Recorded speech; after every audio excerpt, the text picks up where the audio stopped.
નમસ્કાર દર્શક મિત્રો, આપ જોઈ રહ્યા છો the times of Mahisagar news.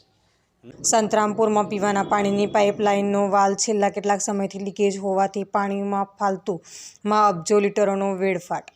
સૂત્રો દ્વારા મળતી માહિતી મુજબ સંતરામપુરથી સંતરોડ તરફ જતા રોડ નજીક આવેલ જીવનદીપ હોસ્પિટલને જીગાભાઈની ચાની લારી પાસે આવેલ પીવાના પાણીની પાઇપલાઇનનો વાલ્વ છેલ્લા કેટલાક સમયથી લીકેજ હોય અને પાણીનો બગાડ દિન પ્રતિદિન લાંબા સમયથી થતો હોય અને લીકેજનું પાણી સ્થળ પર ને આજુબાજુના વિસ્તારમાં ભરાઈ રહેતા ગંદકીનું સામ્રાજ્ય જોવા મળે છે।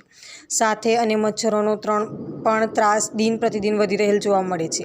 આ અંગે વિસ્તારના નગરજનોની અનેકવારની રજૂઆતો તંત્રને કરેલ હોવા છતાં જવાબદાર અધિકારી તથા તંત્ર દ્વારા આજ દિન સુધી કોઈ પણ કાર્યવાહી નહીં કરાતા અને આ પાણીનું લીકેજ બંધ નહીં કરાતા પાણીનો બગાડ મોટી સંખ્યામાં થતો હોય, જેથી આ ફાલતુ પાણીનો બગાડ અટકાવવા સંતરામપુર નગરપાલિકા દ્વારા ત્વરિત જરૂરી રિપેરિંગનું કામ હાથ ધરવામાં આવે તેવી લોકમાંગ ઉઠી છે, જેથી તંત્ર આ બાબતે રસ લઈ કામ કરાવશે કે નહીં તે જોવાનું રહ્યું। જુઓ આગલા અંકમાં।